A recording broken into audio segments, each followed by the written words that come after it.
ka dështuar për të 8 herë seanca konstituive e Kuvendit të Kosovës, pra edhe këtë herë Albolena Agjiu nuk i pati votat nga radhët e vetëvendosjes që të bëhet kryetare Kuvendit të Kosovës. Për të folur për këto dhe shumë çështjet e tjera, me mua në studio është ish ambasadori i Kosovës, zoti Gjergj Dedaj.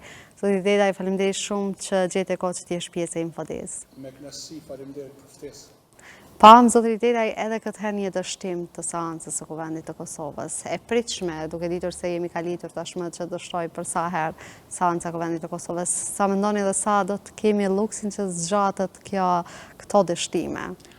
Në fakt, Kosova nuk ka fare luksin për bërë këso fiskulturash politike, orkestrime, maskarada politike, sepse në radhë parë është ofendim për votuesit kosovar, për qytetarët e Kosovës të cilët kanë pas një proces vërtet dinitoz gjedhor me nënë shkurt, por është edhe ofendim për komunitetin ndërkombëtar, për partnerët tanë, kur nuk jemi në gjendje të ndërtojmë institucionet e Republikës Kosovës dhe të ballafaqohemi me situatat globale, ballafaqohemi me shumë sfida para të cilave është Kosova dhe kjo është një shqetësim i madh. Albin Kurti dhe lëvizja vetëvendosje, domethënë është duke orkestru me qëllim këtë zhagitje dhe këtë prolongim, me vetdi ose pa vetdije, ndoshta me porosi, janë duke e defunksionalizu shtetin e Kosovës, edhe kjo është një e keqe e cila po përsëritet, sepse sikur të dënte lëvizja dhe vendosje që ditën e parë e kishte zgjidhur, në fakt zgjedhur këtë problem, e kishte zgjedhur kryetarin e Kuvendit, mirë po atyre ju konvenon, domethënë për politikat e tyre, në radhë parë janë vetëdijshëm se nuk i kanë numrat, po në radhë dytë kjo zhagitje bëhet që t'i mbajnë dy poste, domethënë kundër ligjshëm dhe kundër kushtetutës Kosovës, t'jetë edhe kryeministër edhe deputet. Kështu që deputeti Kurti, domethënë e ka uzurpu ndërtesën e qeverisë Kosovës, sepse me kushtetutën dhe ligjet e Kosovës, atë moment kur certifikohen dhe jep betimin si deputet, ka vetëm atë detyrë, atë përgjegjësi shtetërore institucionale dhe duhet automatikisht t'i liroj zyret dhe mos t'i uzurpoj asetet e qeverisë së Republikës Kosovës. Mirë po, zoti Dedaj, jo e përmendet edhe një herë që është antikushtetuse pra mbajtja e dy pozitave, ndërkohë që zoti Kurti në famë që dje shkoj edhe përëroj një post atje në Leposaveç. Si ishin ju këto veprimet? Po shqyqen munges që të ketë bëj punë më të menqura, dhe më thonë, për shembull, ka informacione, ndoshta akoma të pa verifikuara, që presidenti Serbis Vučić është duke përgatitur një vizit në shtëpinë e bardhë për të takuar me presidentin Trump, ndërsa liderët tanë kënaqen, ndoshta ndonjëherë edhe me folklorizëm, me plisat bardhë, të shkojnë në Zhazh, në Mitrovic, në Posaveç dhe të shesin mend dhe të ushqejnë si që ka quajtaj analfabet funksional, se gjaja jemi duke bërë diçka për Kosovën. Në anën tjetër, ngritja e çmimeve, varfëria, zbrazja e Kosovës, tash ngritja e çmimeve të energjisë elektrike vetëm për shqiptarët, domethënë është një tregues se kjo qeveri e cila tashmë është në ikje, është në largim, domethënë ka dështu dhe ajo e ka vështirë me shumë vështirësi të pranoj dështimin e saj epokal, dështimin më të rëndë që ka bën ndonjë qeveri prej pas luftës së deri më sot. Ju përmendët vizitën në shtëpinë e Bardhë, pra neve nuk jemi as teme diskutimit faktikisht në shtëpinë e Bardhë. Mirë po, tha se pati një takim në mes të presidentes Osmani edhe Trump në Vatikan. Ja, ato e në takime kurtuazie, në rrugë, takosh, në korridor, në hall, shtërngim dursh, ata president Trump e ban me gjithë pjesëmarrësit. Nuk mund të quhet takim. Nuk mund të quhet takim ato. Presidenti Trump kishte një takim me presidentin e Ukrainës Zelenskin. Kokë me kokë, ato e në takime. Dhe më thonë, shtërngimi i durve nuk është takim. Dhe më thonë, aja është përshëndetje. Kështu që nuk duhet të kryojmë iluzione, liderët e Kosovës mund të quhet që janë taku me presidentin Trump, kur ai i pret në shtëpinë e bardhë, presidenti Trump i pret në shtëpinë e bardhë, kur kanë vizita në departamentin e shtetit, ose kur lobojnë që presidenti Trump edhe autoritetet tjera të vinë e të vizitojnë liderët tanë në Prishtinë. Kjo gjë nuk po ndodh, dhe vështirë se mund ndodh, sepse këta i kanë dëmtuar skajshëm, dhe më thonë raportet me partnerët tanë evropian dhe amerikan, dhe kjo është dëmi më i madh i pariparueshëm ose vështirë riparueshëm që ja kanë bërë Kosovës. U flitë pra se neve i kemi vendosur tarifa Shtetet e Bashkuara të Amerikës, ndërkaq që Serbisë nuk i kemi vendosur fare tarifa, pra armiku tonë nuk i kemi vendosur tarifa, ndërkaq miku tonë të cilit na kanë ndihmuar në kohë të mjaft të vështira të vendit. Vazhdojmë që t'i kemi një farë lloj barikade me vendosjen e këtyre tarifave. Kjo nuk është veç komike, kjo është tragjike, në fakt. Ti vendosish tarifa Shtetet e Bashkuara të Amerikës është njësoj si t'ja zësh frymën Kosovës. Ta ngulfatish shtetin e Kosovës, shtetin e ri, i cili në fakt ishte projekt i përbashkët amerikan e evropian, dhe mendimin dhe luftën heroike të ushtrisë shqiptare të Kosovës, me gjakun e qytetarëve të Kosovës, me aktivitetet tona politike për këto 30 dekadat e fundit, domthonë e kemi bërë realitet lirinë dhe pavarësinë e Kosovës. Tash, ata të cilët momentalisht janë në kryet shtetit Kosovës, pa dashur ta ofendoj askënd, me asnjërin s'kam asgjë personale, mirë po nuk kanë qenë pjesë e këtyre zhvillimeve, domthonë nuk kanë qenë në betejat e lirizë të pavarësisë Kosovës, disa kanë qenë azil politik edhe në kontinente tjera, disa kanë dezertuar, edhe kështu që tash kanë ardhur në pushtet, edhe dëshirojnë me plotësu vetveten edhe atë vakum edhe atë mungesë për me kriju një përshtypje të rrejshme se historia e Kosovës fillon me ardhmën e tyre në pushtet. Në fakt, historia e Kosovës po damtohet me ardhmën e tyre në pushtet. Unë kisha dasht me qenë i demantum, edhe kisha pas shumë dëshirë që unë mos të kam drejt. Mirë po se njohës edhe pjesëmarrës gjitha zhvillimeve dhe ngjarjeve politike që në vitet 90-ta deri më sot, domethënë jam tepër i shqetësuar për imazhin e Kosovës në botë, për damtimin e partneritetit me miqt e Kosovës, në radhë parë me Shtetet e Bashkuara të Amerikës, me NATO-n, me Bashkimin Evropian, por shkashtë edhe ma keqja, ky leadership i ka damtuar raportet edhe me Shqipërinë, edhe me vendet fqinje, edhe me Maqedoninë, me pjesën e shqiptarët të Maqedonisë, edhe me Malin e Zi, edhe me Luginën e Preshevës. Unë nuk e di, a janë këta të vetëdijshëm për damet që janë duke ja bërë Kosovës, ose kanë mision, ose kanë porosi, por për mendimin tim, domethënë kjo klasë politike duhet sa më parë që të shkojnë në shtëpi dhe të lëshoj hapësirë njerëzit të cilët janë edhe liderët të cilët janë të interesuar me riparu këto dame edhe me bë hapat guximshëm drejt forcimit të shtetësisë Kosovës, ndërtimit raporteve edhe riparimit të bashkëpunimit me Washingtonin, me Brukselin, me Strasburgun, me Londrën, Parisin dhe gjitha qendrat ndërkombëtare të vendosjes. Zoti Vdeta ju tha që jemi të gatshëm që të shkojmë në zgjedhje. Sa kemi luksin neve për këto zgjedhje? Ose apo bëhet kjo një familje si lloj kërcënimi, do të shkojmë neve në zgjedhje, me qenë se nuk po bëhet konstituimi i kuvendit, nuk po i kam votat, ashtu siç po thuhet. Jo, në fakt të Albini, se unë e përcjell rregullisht, domethënë edhe çmoti e njoh. Ka mbi 30 vite që e njoh.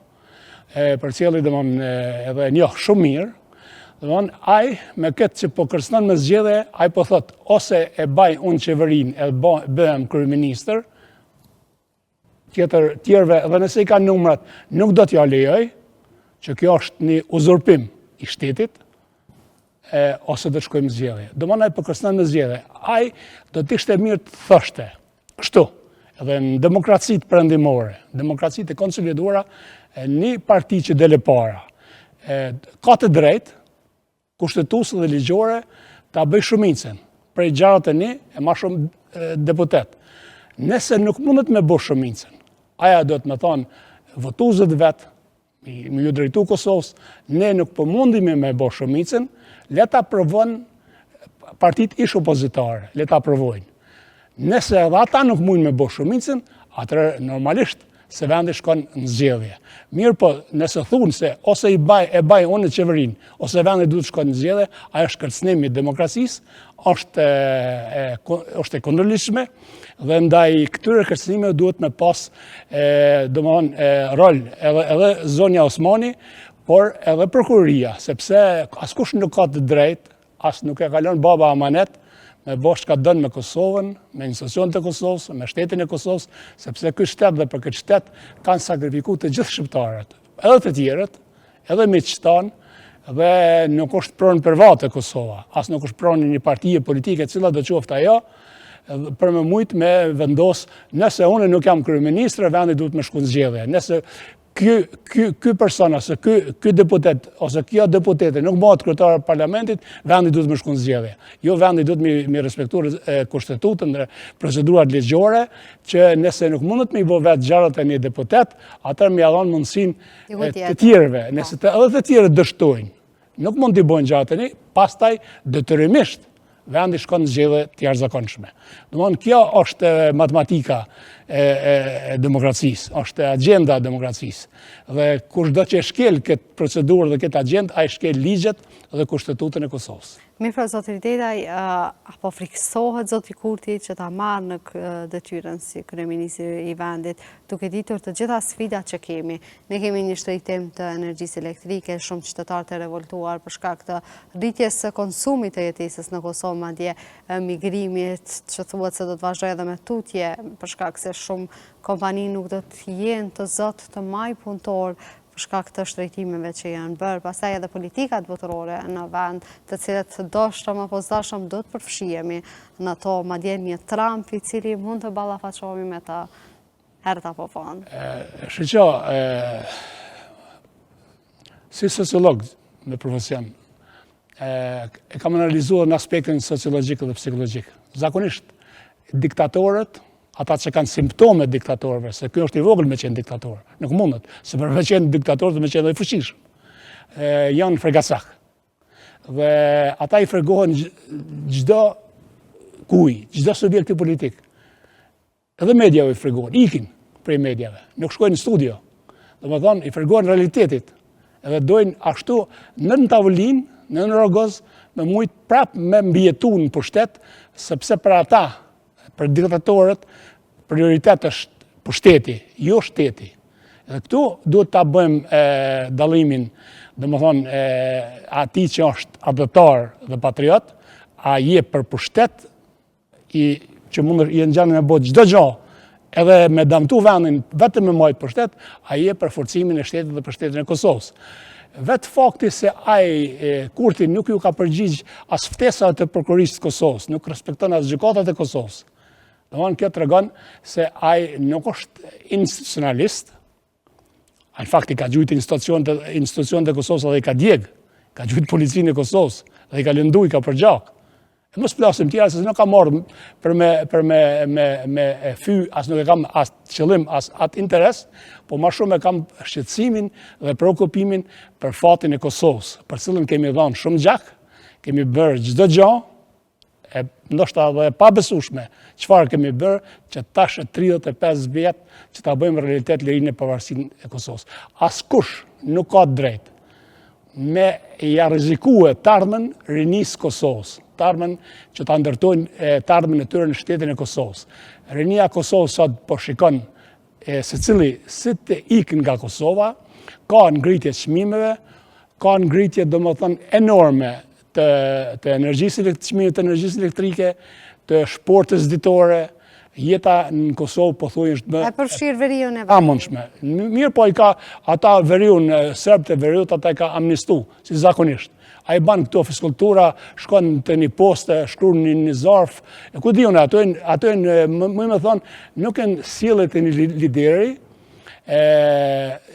por janë sjellje fëminore, janë adoleshente. Për me tregue si që ka qujtaj, analfabetet funksional, votus të ti, se unë jam lideri. Në fakt, ai nuk është lideri, do më thonë, sepse lideri në kuptoj, për shembull, kam idol, adhuroj shumë Churchillin, kam lexuar biografinë e jetës tina, kur ai ka qenë gjendje çdo gjë, gjithçka, me bë, kur e ka sulmu Gjermania fashiste, Britaninë e Madhe, ai ka dalë para popullit vet, ka thonë, populli im britanik i dashtën, ne duhet të bëjmë çdo gjë me u mbrojt nga fashizmi, unë si kryeministër jam i gatshëm me dhënë jetën, gjakun, mundën, djersën dhe lot për Britaninë e Madhe.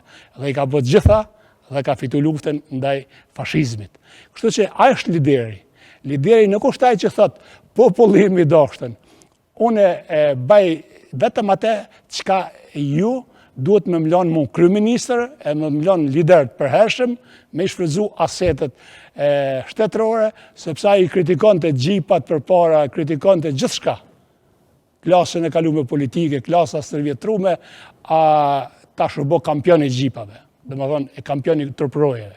Nuk e di pse kryeministrat e Kosovës, liderët e Kosovës, sot duhet mu enë me truproje. Kur në jetën time, as kur kam qenë nënkryetari i parlamentit gjatë lufte, as zënës ministër, as deputet kur kam qenë, as ambasador, kur në jetën time s'kam pas truproje, as kur në jetën time, çfarë do pozite që do kisha me pas, nuk kisha me rrëdh vetës truproje në për Kosovë, në për Prishtinë. Ata që i fregohen qytetarëve të vetë, ata kanë probleme me vetveten dhe kanë probleme me identitetin dhe autoritetin e vetë. A beson se ka faj opozita sa i përket formimit të qeverisë së vendit, apo thjesht edhe ata po luan lojën e tyre derisa t'i kenë edhe ata mundësitë e duhura që ta marrin pushtetin si opozitë? Një pjesë të fajit e ka edhe opozita, ish opozita e Kosovës, sepse edhe gjatë pushtetit 5 vjeçar që ka ushtruar Albin Kurti me vezirat e tij, domethënë nuk kanë qenë sado kritik ndaj gabimeve, lëshimeve, një farë mënyrë kanë qenë mjaft të tërhekun për me mujt me bë kritika, edhe me adresue gabimet, lëshimet, damet që është ka e banë Kosovës. Edhe gjatë fushate, domethënë, mirë është që nuk ka pas, domethënë, fyrje, është korrekt nga ona e partive ish opozitare që kanë pas një fushat dinitoze, një paraqitje dinitoze në media, mirë, po kur është në pyetje shteti i Kosovës, këta duhet me qenë unik. Dhe duhet çdo parti politike, kur është në pyetje e interesi i Kosovës, me i ul poshtë, shumë poshtë flamujt partijak. Edhe me u marr me fatin e Kosovës, me ngrit lart flamurin e Kosovës, edhe me qenë unik. Me lanë interesat personale, interesat planore, interesat, më thonë, feudale, dhe më në tipit feudal, anash që me mujtë me i dalë zëtë Kosovë, se Kosova, dhe më thonë, nuk ka luksin për mu sjellë në mënyrë kaq komode, as ish opozita nuk e ka luksin mu sjellë në mënyrë kaq komode, sepse zhvillimet globale politike, tash me ndryshimet edhe në shtëpinë e bardhë, po ndryshimet edhe në Bashkimin Evropian, edhe në Këshillin e Evropës, edhe në Parlamentin Evropian, janë ndryshime drastike që ne nuk e kemi luksin me flajt në gjumë, sepse nëse një popull flan në gjumë, thuhet që ai popull dhe ajo do vdes. Domethënë ne jemi në gjumin e ariut. Do të kemi edhe shumë sanksione tjera nëse vazhdojmë Sanksionet, domethënë fatkeqësisht Kosova, Bielorusia, Rusia kanë sanksione. Merrni me mend në çfarë grupi e kanë fut Kosovën. Kur unë personalisht, para lufte, sa herë kam pas nevojë dhe dëshirë, i kam pas të hapur Kongresin Amerikan, Departamentin e Shtetit, institucionet e Bashkimit Evropian, domethënë që s'du me folë asgjë në veten e parë, por edhe jo vetëm ne, por gjithë liderët politikë të Kosovës, edhe ata para luftës në krye me liderin historik Rugova, edhe këta pas luftës në krye me presidentin historik Hashim Thaqin, dhe lider tjerë kanë pas të hapur të gjitha dyert edhe gjitha zyrët dhe kancellaritë botërore. Madje ish presidenti Biden e quajti në Washington, në shtëpinë e bardhë, presidenti Thaqi George Washington i Kosovës. Ne na kanë respektu. Tash e kanë vënë perde Në fakt, vetëvendosja ja ka vu një perde zezë Kosovës në raport me Shtetet e Bashkuara të Amerikës dhe në raport me Bashkimin Evropian. Zoti Dede, faleminderit shumë që erdhën në Infodea, diskutuam gjitha këto çështje mjaft të rëndësishme që kanë të bëjnë me vendin tonë. Faleminderit shumë për ftesën. Të nderuar shikues, kaq kishim për këtë emision, deri në emisionin e radhës, mirëmbëjtje.